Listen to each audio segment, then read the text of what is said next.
तो आज हम देखेंगे अक्षांश और देशांतर रेखाओं के बारे में। ठीक, अक्षांश और देशांतर रेखाएं क्या होती हैं, ग्लोब पे क्या खींची जाती हैं, इसके बारे में अध्ययन करेंगे। तो देखिए, हमारा ग्लोब लगभग कैसा है, गोल आकृति का। ठीक, पृथ्वी कैसी है, गोल। तो पृथ्वी पे खींची गई क्षैतिज रेखाओं को क्या कहते हैं, अक्षांश रेखा। सबसे पहले देखेंगे अक्षांश के बारे में। यह है अक्षांश रेखाएं। अक्षांश रेखाओं के बारे में देखते हैं। तो पृथ्वी पे खींची गई क्षैतिज रेखाएं क्या कहलाती हैं, अक्षांश रेखाएं।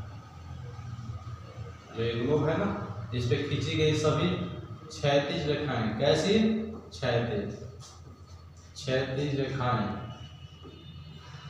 क्षैतिज रेखा को क्या कहते हैं, अक्षांश रेखा।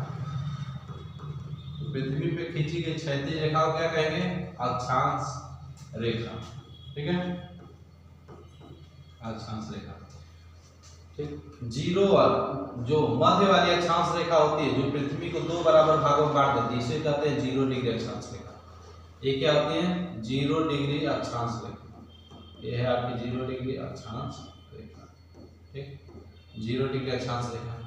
0 डिग्री अक्षांश रेखा के ऊपर 1 2 3 4 5 ऐसे करते करते यहाँ तक 90 तक आपको अक्षांश बिंदु मिलेंगे। ठीक है, और यहाँ से 1 2 20 30 50 100, यहाँ 100 नहीं 90, तो यहाँ तक आपका आएंगे तो 90। यहाँ से कितना डिग्री कोण बना, 90 का। यहाँ से कितना कोण बना, 90 का। तो पूरा यहाँ से यहाँ तक आप जाएंगे ध्रुव तक, इसे कहते हैं उत्तरी ध्रुव और इसे कहते हैं दक्षिणी ध्रुव। ठीक, तो 0 डिग्री से नीचे जाएंगे। ठीक, तो आपको कितने अक्षांश बिंदु मिलेंगे, यहाँ से यहाँ तक 90 अक्षांश मिलेंगे। कितने, 90 अक्षांश मिलेंगे। ठीक, अक्षांश एक बिंदु होता है। मान लो पृथ्वी में एक बिंदु 2 3 4 5 ऐसे करते करते जाएंगे तो 90 अक्षांश नीचे, 90 अक्षांश ऊपर, 90 अक्षांश ऊपर। ठीक है, और बीच वाला ये 0 डिग्री वाला एक अक्षांश। तो कुल अक्षांश कितने हो गए, 90 साउथ में प्लस 90 अक्षांश नॉर्थ में प्लस एक बीच वाला। तो 90 90 180 और 181 अक्षांशों की संख्या कितनी हो गई, 181। अक्षांशों की संख्या कितनी हो गई, 181। अब देखिए, अक्षांश तो 181 हो गए, लेकिन जब ऊपर ध्रुव पे जाएंगे ना, ऊपर टॉप पे जाएंगे तो यहाँ पे कोई रेखा नहीं मिलेगी। 90 डिग्री पे कोई रेखा नहीं मिलेगी, एक बिंदु होगा। यहाँ पे कोई लाइन नहीं खींच पाएंगे, एक बिंदु होगा, ऊपर से एक बिंदु होगा। तो यहाँ पे एक रेखा कम हो गई और यहाँ पे एक अक्षांश रेखा कम हो गई। तो एक ऊपर कम हो गई, एक नीचे कम हो गई। तो इसमें से 2 घटा देंगे तो कितना हो जाएगा, 179। ये क्या हो गई, अक्षांश रेखाएं। एक ये और बाकी सब यहाँ से खींचते जाएंगे तो 90 में से एक कम, 89। ठीक, 89 इधर हो जाएंगे और 89 इधर हो जाएंगी और प्लस ये बीच वाली लाइन। तो ये सब क्या हो जाएंगे, +1। तो ये सब तीनों मिला के हो जाएंगे। देखिए, 89 ऊपर प्लस 89 नीचे और +1 इक्वल टू कितना हो जाएगा, 179। 179 क्या हो जाएगी, अक्षांश रेखाएं। अक्षांश रेखा। तो अक्षांश रेखा कितनी हो गई, ठीक है, ये अक्षांश रेखा कितनी हो गई, 179। अक्षांश रेखा होगी 179। ठीक है, अक्षांश बिंदु कितने हो गए, 181। ठीक, अब देखें,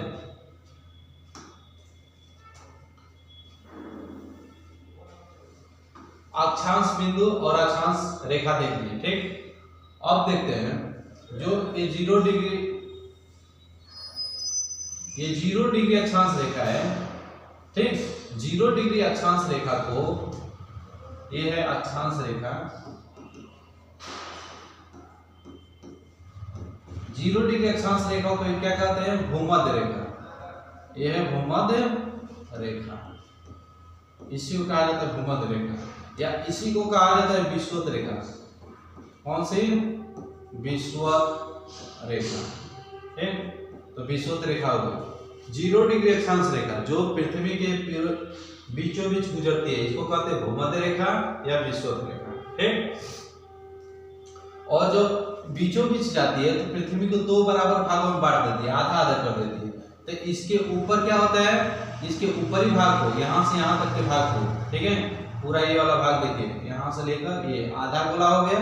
तो इस आधे गोले को क्या कहा जाता है, उत्तरी गोलार्ध। ये कौन सा है, उत्तरी गोलार्ध, ठीक है, ये है उत्तरी गोलार्ध। और नीचे वाला हिस्सा क्या हो जाएगा, ये हो जाएगा दक्षिणी गोलार्ध, दक्षिणी गोलार्ध, ठीक, दक्षिणी गोलार्ध। अब भूमध्य रेखा से ऊपर खींची गई लाइन को या अक्षांश रेखा को उत्तरी अक्षांश कहेंगे। क्या कहेंगे, उत्तरी अक्षांश। और नीचे खींची गई रेखा को, जो यहाँ पे खींची जाएंगी नीचे 0 डिग्री से नीचे, इसको कहा जाएगा दक्षिणी अक्षांश। इसको क्या कहेंगे, दक्षिणी अक्षांश। ये हो गया दक्षिणी अक्षांश, ठीक है। तो 0 डिग्री से ऊपर आपको मिलेंगे उत्तरी अक्षांश और दक्षिण में मिलेंगे दक्षिणी अक्षांश, ठीक है। अब 0 डिग्री जो रेखा है, ठीक है,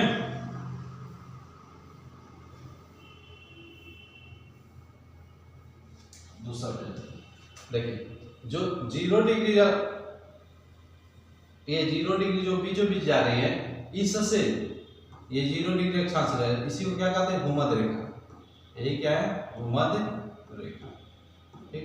इससे 23.5 डिग्री ऊपर जाएंगे, 1 2 3 करते करते जाएंगे ना, तो 23.5 डिग्री उत्तरी अक्षांश रेखा, नॉर्थ, नॉर्थ लगाना अब जरूरी हो गया। क्यों, क्योंकि पता चले कि उत्तर 23.5 डिग्री उत्तर है कि दक्षिण है, ठीक है। तो 23.5 डिग्री उत्तरी अक्षांश को, जो अक्षांश रेखा है, इसको कहा जाता है कर्क रेखा। इसी को क्या कहेंगे, कर्क रेखा, कर्क रेखा। तो कहां पे, 23.5 डिग्री ऊपर और 23.5 डिग्री दक्षिण, ये भी कितना है, 23.5 डिग्री साउथ। 23.5 डिग्री दक्षिणी अक्षांश रेखा को क्या कहेंगे, मकर रेखा। ये कौन सी हो जाएगी, मकर रेखा, ठीक है, मकर रेखा। तो 23.5 डिग्री उत्तरी अक्षांश को कर्क रेखा, 23.5 डिग्री दक्षिणी अक्षांश को मकर रेखा कहते हैं, ठीक। आगे जाएंगे तो 66.5 डिग्री, कितना, 66.5 डिग्री दक्षिणी अक्षांश और 66.5 डिग्री उत्तरी अक्षांश, 66.5 डिग्री उत्तरी अक्षांश। तो 66.5 डिग्री दक्षिणी अक्षांश मिलेगा, इसको आप कहेंगे क्या, अंटार्कटिका, अंटार्कटिका वृत्त, अंटार्कटिका वृत्त, ठीक है। ऊपर हो जाएगा 66.5 डिग्री को, इसको क्या कहा जाता है, आर्कटिक वृत्त, आर्कटिक वृत्त, ठीक है। आर्कटिक वृत्त ऊपर है और अंटार्कटिका वृत्त नीचे है, ठीक है, 66.5 डिग्री। इसी तरह से 0 से 1 2 3 4 5 66 हो गया। ऊपर जाएंगे 90 डिग्री पे, 90 डिग्री उत्तरी अक्षांश पे, या उत्तरी अक्षांश पे क्या होगा, ये होगा उत्तरी ध्रुव। इसे क्या कहते हैं, उत्तरी ध्रुव,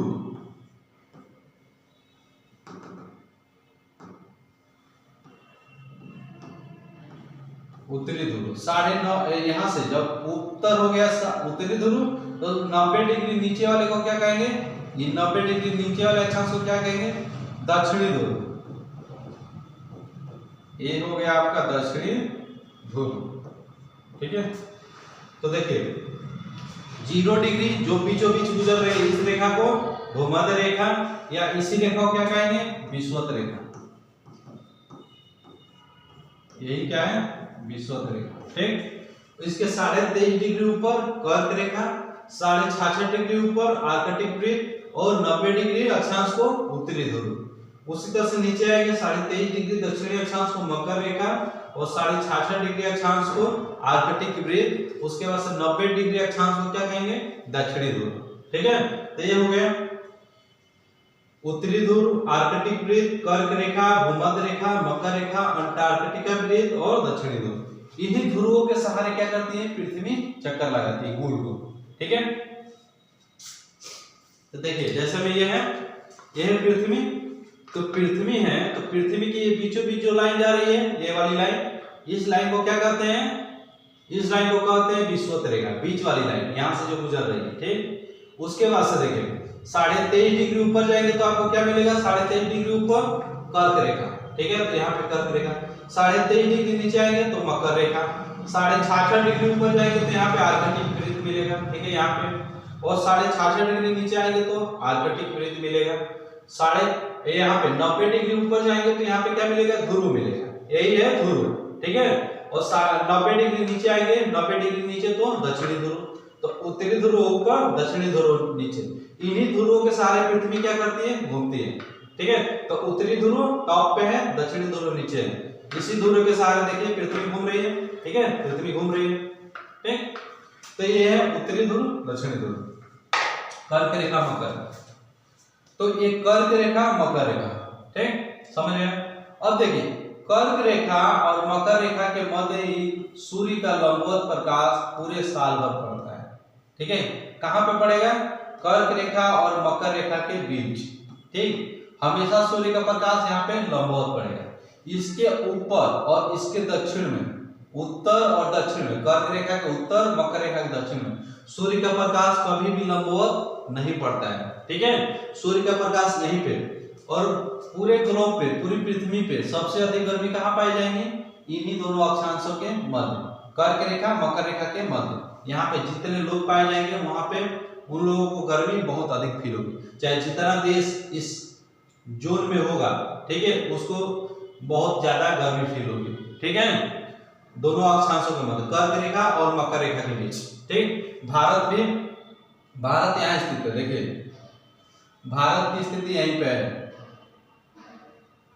आधा भारत कर्क रेखा के नीचे आता है और आधा भारत कर्क रेखा के ऊपर। तो जैसे ये दक्षिण वाला हिस्सा है ना, तो दक्षिणी हिस्सा में हमेशा क्या पड़ेगा?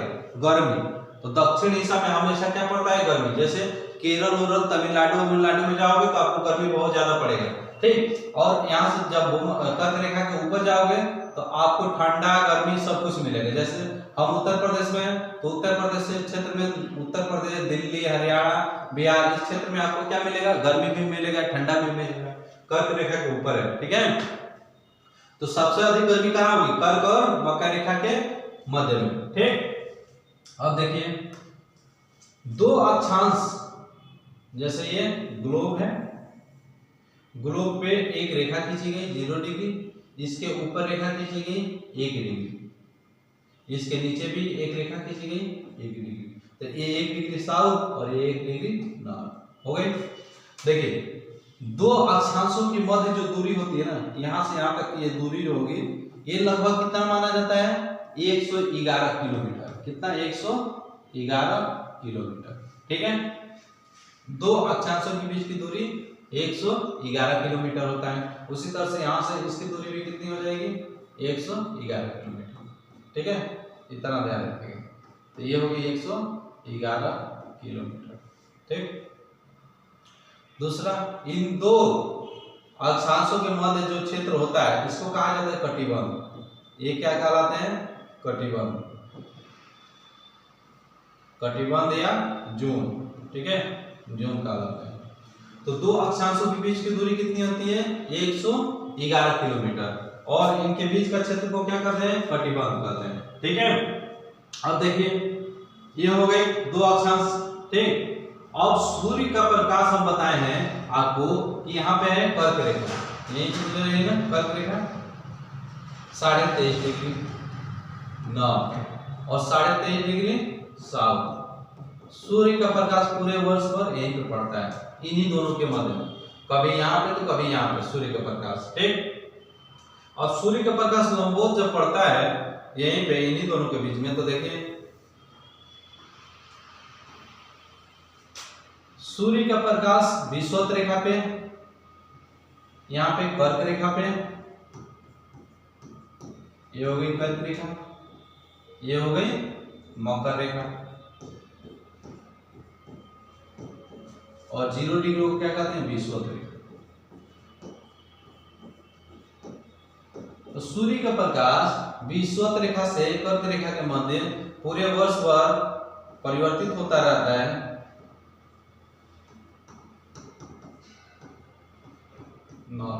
तो देखिए सूर्य का प्रकाश जब कर्क रेखा पे लंबवत पड़ता है तो ये डेट क्या होता है, मान लीजिए कि ये है सूर्य, ठीक, सूर्य का प्रकाश यहाँ पे लंबवत अगर पड़ेगा, उसका प्रकाश लंबवत पड़ेगा तो कर्क रेखा पे कब पड़ता है, 21 जून को, ठीक है। 21 जून के समय सूर्य का प्रकाश कहाँ पड़ता है, कर्क रेखा पे एकदम लंबवत पड़ता है, ठीक है। तो जितने देश, जितना क्षेत्र इस रेखा पे होगा कर्क रेखा, उस दिन 21 जून के दिन क्या पड़ेगा, धूप बहुत तेज पड़ेगी, ठीक है, क्योंकि सूर्य का प्रकाश लंबवत पड़ेगा, सूर्य नजदीक रहेगा तो प्रकाश बहुत तेज, धूप बहुत तेज लगेगी। तो जून के आसपास उत्तरी गोलार्ध में जितने राज्य होंगे, चाहे देखिए भारत तो यहाँ पे स्थित है कर्क रेखा के आसपास ही, कर्क रेखा भारत के बीचों बीच जाती है ना, तो कर्क रेखा भारत के बीचों बीच जाती है, तो कर्क रेखा स्थित है। तो भारत में उत्तरी क्षेत्र में जैसे उत्तर प्रदेश, हरियाणा, मध्य प्रदेश, इन क्षेत्रों में, चाहे भारत में जून के समय गर्मी कितना होती है, बहुत हाई होती है, सबसे अधिक जून, मई, जून, जुलाई में होती है। तो जून के समय क्या होती है, सूर्य का प्रकाश लंबवत पड़ता है, कहाँ पे, कर्क रेखा पे, ठीक। उसके बाद से 3 महीने बाद जून, जुलाई, अगस्त, सितंबर में सूर्य कहाँ चला जाता है, सूर्य नीचे आने लगता है। तो सूर्य का प्रकाश सितंबर में कहाँ पड़ेगा, विषुवत रेखा पे, यहाँ पे कब पड़ेगा, 23 सितंबर को, 23 सितंबर को सूर्य का प्रकाश लंबवत कहाँ पड़ेगा, भूमध्य रेखा पे या विषुवत रेखा पे। उसके बाद से 3 महीने बाद सितंबर, अक्टूबर, नवंबर, दिसंबर, 22 दिसंबर को सूर्य कहाँ पड़ेगा, सूर्य का प्रकाश लंबवत कहाँ पड़ेगा, 22 दिसंबर, ये डेट होती है 22 दिसंबर, 22 दिसंबर को मकर रेखा पे, ठीक। उसी तरह से फिर से 3 महीने बाद सूर्य कहाँ आ जाएगा, विषुवत रेखा पे, ठीक। तो विषुवत रेखा पे 3 महीने बाद कहाँ आ जाएगा, विषुवत पे। तो इसका डेट क्या हो जाएगा, 21 मार्च, 21 मार्च। तो ध्यान रखिएगा, सूर्य इन रेखाओं के बीच, कर्क और मकर रेखा के बीच सूर्य का प्रकाश लंबवत पड़ता रहता है। 22 दिसंबर को मकर रेखा पे यानी दक्षिण में, ठीक है, पृथ्वी के दक्षिण हिस्से में ऑस्ट्रेलिया है, ठीक है, वहां पे विषुवत मकर रेखा गुजरती है ऑस्ट्रेलिया से, ठीक है। तो वहां पे जो है सूर्य का प्रकाश लंबवत पड़ेगा। जब सूर्य का प्रकाश यहाँ लंबवत पड़ेगा, ठीक है, 22 दिसंबर को, उसके बाद 3 महीने बाद 21 मार्च को विषुवत रेखा पे, फिर 3 महीने बाद कर्क रेखा पे, 21 जून को, 3 महीने बाद 23 सितंबर को विषुवत रेखा पे। तो 23 सितंबर, एक वर्ष में 2 बार विषुवत रेखा पे, 1 बार कर्क रेखा पे, 1 बार मकर रेखा, ठीक। डेट याद रखिए, 22 दिसंबर को मकर रेखा पे, 21 जून जब हमारे तरफ बहुत गर्मी होती है, मतलब जून में, तो 21 जून को कहाँ होती है, कर्क रेखा पे, ठीक। उसके बाद 23 सितंबर को कहाँ होता है, भूमध्य रेखा या विषुवत रेखा, 21 मार्च को विषुवत रेखा, 22 दिसंबर को यहाँ पे, ठीक। ये चीज समझ में आ गई। अब देखिए एक चीज और समझने की कोशिश करिए,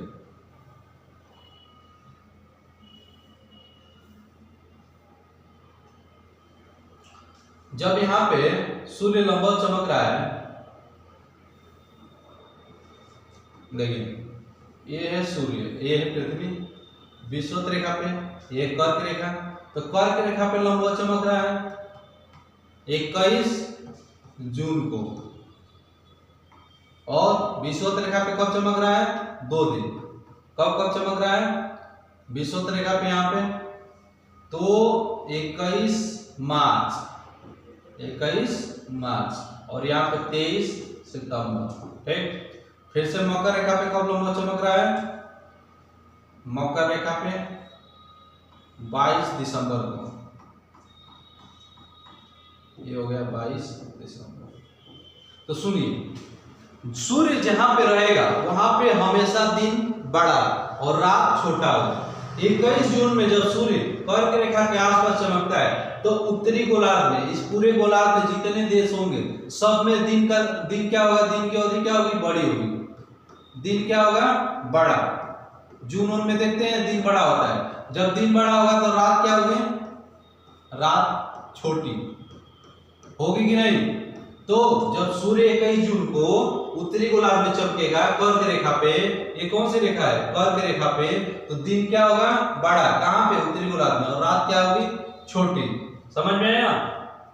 उसी तरह से जब सूर्य यहाँ पे विषुवत रेखा पे चमकेगा, ठीक है, तो जब विषुवत रेखा पे चमकेगा तो यहाँ पे जब चमकेगा तो यहाँ पे दिन और रात पूरे दुनिया में बराबर होंगे। दिन और रात कब क्या होंगे? बराबर होंगे। कब होंगे? जब सूर्य विषुवत रेखा पे चमकेगा तब। कब चमकता है? 23 सितंबर और 21 मार्च को। ठीक, 23 सितंबर और 21 मार्च को जब सूर्य विषुवत रेखा पे चमकता है तो दिन और रात क्या होते हैं? बराबर होते हैं। कहां पे? पूरे विश्व में दिन और रात बराबर। इस स्थिति को क्या कहते हैं? जब सूर्य 23 सितंबर और 23 सितंबर और 21 मार्च को विषुवत रेखा चमकता है, इसको कहा जाता है विषुव। ये कौन सी स्थिति होती है? विषुव की स्थिति। तो विश्व में, पूरी दुनिया में दिन और रात कब बराबर होंगे? विश्व की स्थिति है। विश्व स्थिति कब बनती है? 23 सितंबर और 21 मार्च को। ठीक है, विश्व की स्थिति बनती है और उस समय दिन और रात पूरे विश्व में बराबर होंगे। अब देखिए, जब सूर्य मकर रेखा पर आ जाएगा, दक्षिण में आ जाएगा सूर्य का प्रकाश, ठीक है, तो जब सूर्य का प्रकाश दक्षिण में लंबवत पड़ेगा तो दक्षिण में यहाँ पे दिन क्या होगा? बड़ा।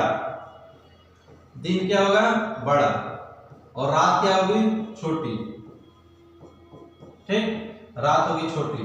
देखिए, जब सूर्य यहाँ पे है तो ये उत्तरी गोलार्ध से दूर हो गया ना, तो जब उत्तरी गोलार्ध से दूर हो गया तो सूर्य का प्रकाश यहाँ पे कम पहुंचेगा। जब कम पहुंचेगा तो यहाँ पे ठंडी पड़ेगी और यहाँ पे गर्मी पड़ेगी। तो देखिए, जब सूर्य 22 दिसंबर आता है ना, तो दिसंबर के समय हमारे यहाँ क्या होती है? ठंडी होती है।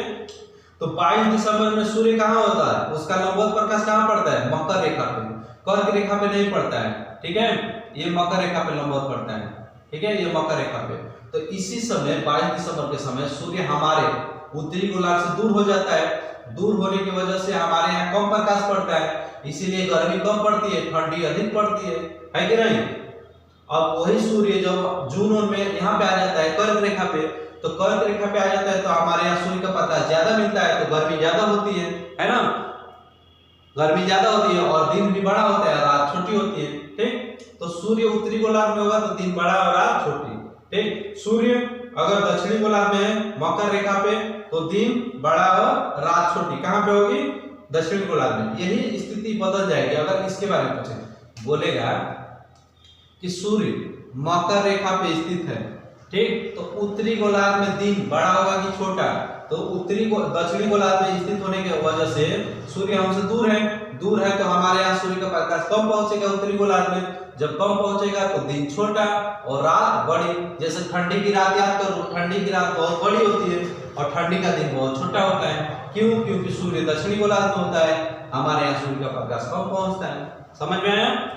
ये हुए दिन और रात। ठीक, तो देखिए, कर्क रेखा पर सूर्य, कर्क रेखा पर सूर्य का प्रकाश लंबवत कब पड़ता है? 21 जून को। 21 जून को। इस समय यहाँ पे दिन बड़ा, रात छोटी। ठीक है, उत्तरी गोलार्ध में। उसके बाद से विषुवत रेखा पर सूर्य लंबवत कब पड़ता है? सूर्य का जो प्रकाश है लंबवत कब पड़ेगा? 23 सितंबर और 21 मार्च। ठीक, इस स्थिति को क्या कहते हैं? जब दोनों 23 सितंबर और 21 मार्च को सूर्य लंबवत पड़ता है तो इसे कहते हैं विषुव स्थिति। विषुव स्थिति कहते हैं, इक्विनॉक्स। ठीक है, विषुव स्थिति। अब इस समय क्या होता है? जब सूर्य विषुवत रेखा पर लंबवत होता है तो क्या होता है? विश्व में, पूरी दुनिया में दिन और रात बराबर होता है। दिन और रात बराबर, 12 घंटे का दिन और 12 घंटे का रात होगा। ठीक है, सूर्य जब मकर रेखा पे, कब?